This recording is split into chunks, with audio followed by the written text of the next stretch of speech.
श्री शिवलीलामृत कथासार अध्याय 3.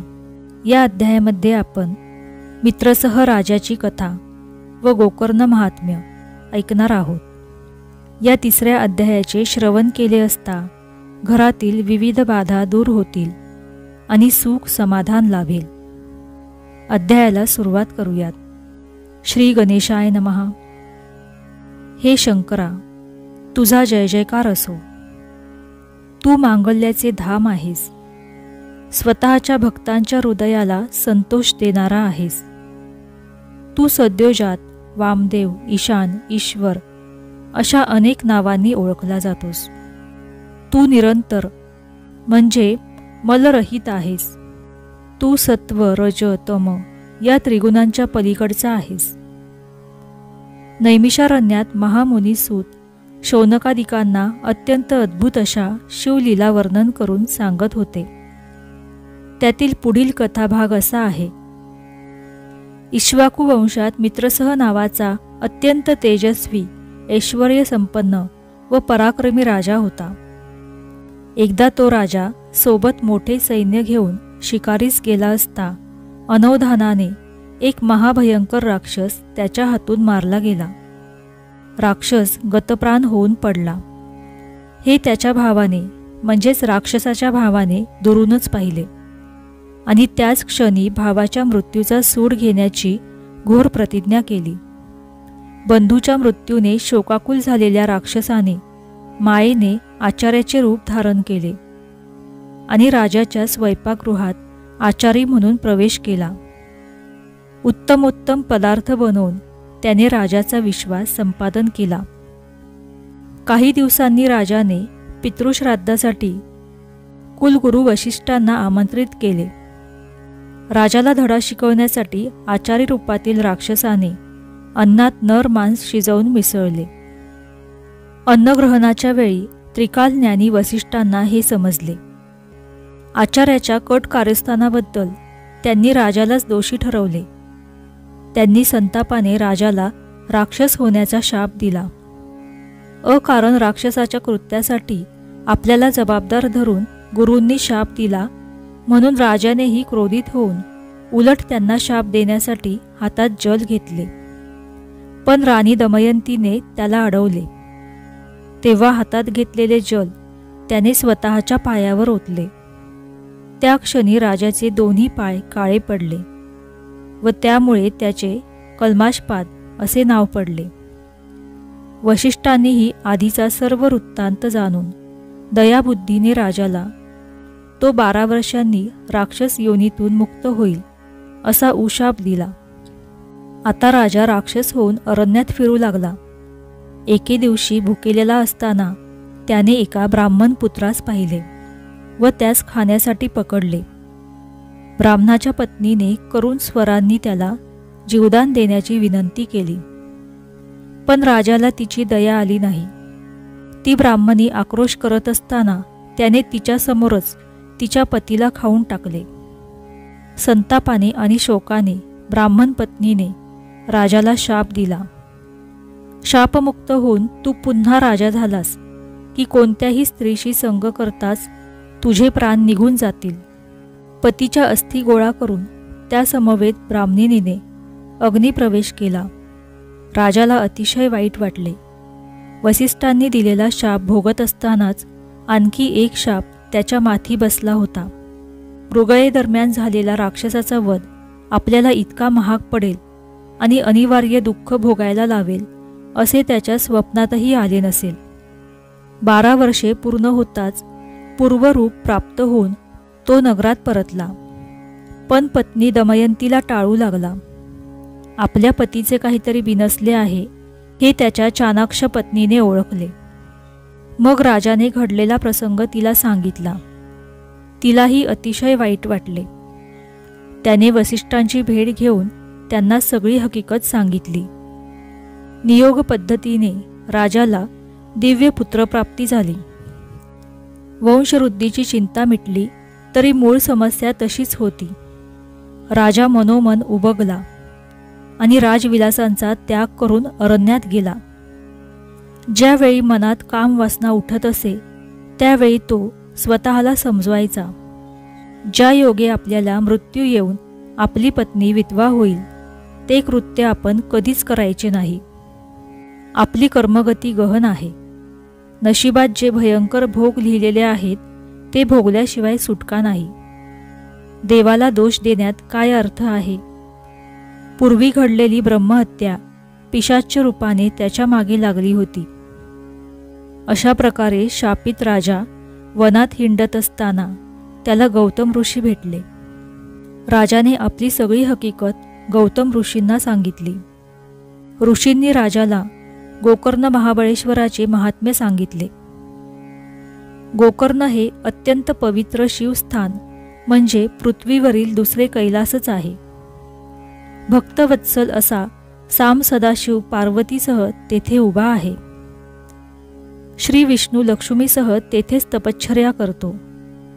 तेथे शिव दर्शनासाठी नेहमी गर्दी असते. नारद व तुंबरू तेथे शिवलीलांचे गायन करतात. देवांचे समुदाय शिवनामाचा अखंड गजर करतात. ऋषी देवघोष करतात. अष्टनायिका नृत्य करतात व गंधर्व आपल्या गायनाने महेशाला तोषवितात. तेथील शिवालयात शुभ्र लखलखीत असे सिंहासन आहे. शिवालयाच्या पूर्वद्वारावर ऐरावतावर आरूढ इंद्र, दक्षिण द्वारावर यम, पश्चिम द्वारी वरुण तर उत्तरेच्या द्वारावर कुबेर रक्षणार्थ उभा आहे. कर्पूरगौर व भवानी यांचे हे निवासस्थान म्हणजे संतांचे व साधकांचे माहेरघर. तेथील मूर्तीचे ध्यान करावे. त्या भोवती असलेल्या महासिद्धींचे पूजन करावे.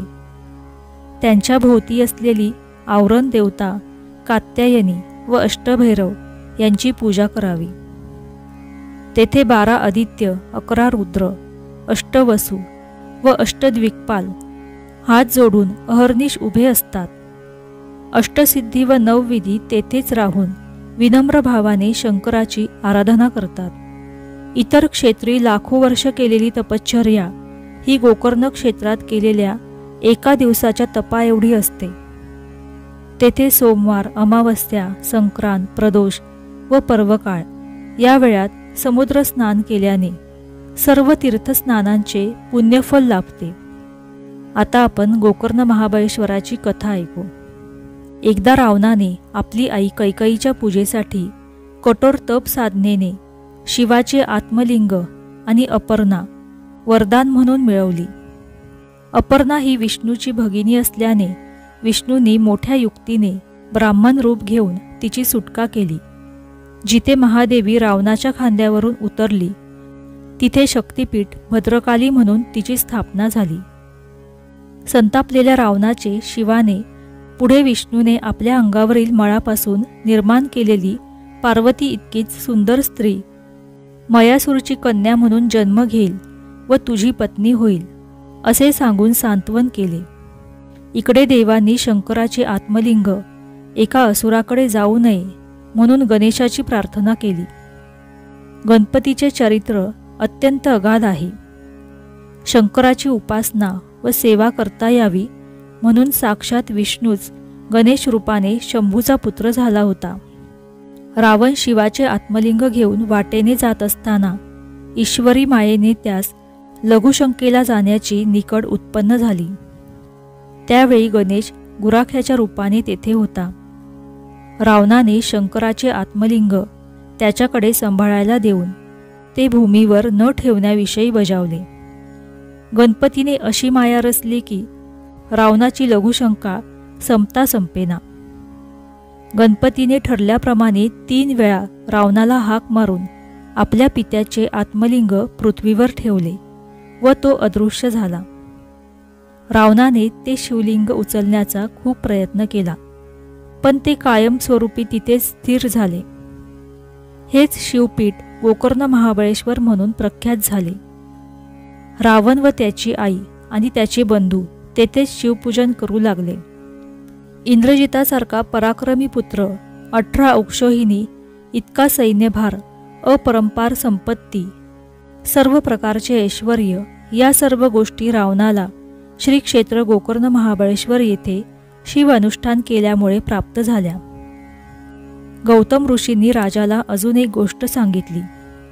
अरण्यात त्यांना एक चांडाळ स्त्री दिसली. ती अत्यंत कुरूप व जन्मांध होती. तिचे मरण जवळ आले होते. इतक्यात तिला नेण्यासाठी एक दिव्य विमान आले.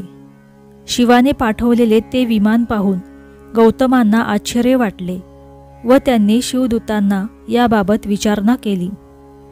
त्यांनी तिचा पूर्ववृत्तांत असा सांगितला. पूर्वजन्मी ही चांडाळ स्त्री अत्यंत रूपवान ब्राह्मण कन्या होती. तिचे नाव सुमित्रा असे होते. तिच्या पित्याने तिचे वयात येताच लग्न लावून दिले, पण दुर्भाग्यवश तिला वैवध्य आले. शारीरिक भुकेसाठी ती वाम मार्गाला लागली. पित्याने खूप समजावले, पण तिने काही ऐकून घेतले नाही. शेवटी कंटाळलेल्या ब्राह्मणाने तिला घराबाहेर काढले. दुसऱ्या प्रांतातील एका श्रीमंत शूद्राबरोबर तिने लग्न केले. त्याच्या घरी मद्य मांसाला तोटा नव्हता. तीही मांस भक्षण व मद्यपान करू लागली. एकदा नशेतच बोकड समजून तिने वासरू कापले व हे लक्षात येताच ती शिव शिव करून ओरडली. कुकर्मे केल्यामुळे यमदूतांनी तिला अनंत यातना दिल्या. फक्त एकदा वासरू मारल्यावर शिव शिव म्हटल्यामुळे पुढील जन्मात ती अन्य पशूंच्या जन्मास न जाता चांडाळीण झाली. पण ती जन्मापासून अंध व अनाथ होती. कुष्ठरोगही झाल्याने तिला जीव नकोसा झाला होता. एके दिवशी शिवरात्रीच्या पर्वकाळी शिवदर्शनास निघालेल्या शिवभक्तांच्या मागून ती गोकर्ण क्षेत्रास आली. तिथे गेल्यावर भद्रकालीच्या देवळाजवळ बसून ती भीक मागू लागली. प्रदक्षिणा करणाऱ्या एका शिवभक्ताने तिच्या हातावर बेलाचे पान ठेवले. हा खाण्याचा पदार्थ नाही असे समजून तिने रागाने ते दूर फेकले. ते बेलपत्र वाऱ्याने उडून शिवलिंगावर पडले. अशा प्रकारे शिवरात्रीच्या पर्वकाळी तिच्याकडून यात्रा, उपोषण, बिल्वदलाने पूजन, शिवभक्तांचा सहवास व जागरण घडले. लोकांसोबत तीही नामस्मरण करत होती. त्या नकळत घडलेल्या पुण्यकर्मामुळे तिची पूर्वजन्मीची सर्व पातके नाहीशी होऊन तिला शिवलोक मिळाला. गौतमांनी मार्गदर्शन केल्यामुळे राजाला आनंद व समाधान वाटले. त्यांनी राजाला गोकर्ण महाबळेश्वर येथे जाऊन शिवरात्रीस पार्वतीसह महाबळेश्वराची पूजा करण्यास सांगितले. राजाने शिवरात्रीस महाबळेश्वराचे दर्शन घेऊन त्याची भक्तिभावाने यथासांग पूजा केली. या सेवेने उमानाथ अत्यंत प्रसन्न झाला. त्याच्या प्रसादाने राजाच्या मागे लागलेले ब्राह्मण दाम्पत्याच्या हत्येचे पातक नाहीसे झाले. आपल्याला शिवचरणी आश्रय मिळावा अशी राजाला दृढ इच्छा झाली. त्याचे मनोगत जाणून भगवान शंकराने त्याला नेण्यासाठी दिव्य विमान पाठवले. अशा प्रकारे मित्रसह राजाला शिवस्वरूप प्राप्त झाले. असा आहे शिवरात्री व्रताचा महिमा. असा आहे गोकर्ण क्षेत्राचा महिमा. तिथे शिवाचे आत्मलिंग दीनपतितांच्या उद्धारासाठी सदैव अधिष्ठित आहे.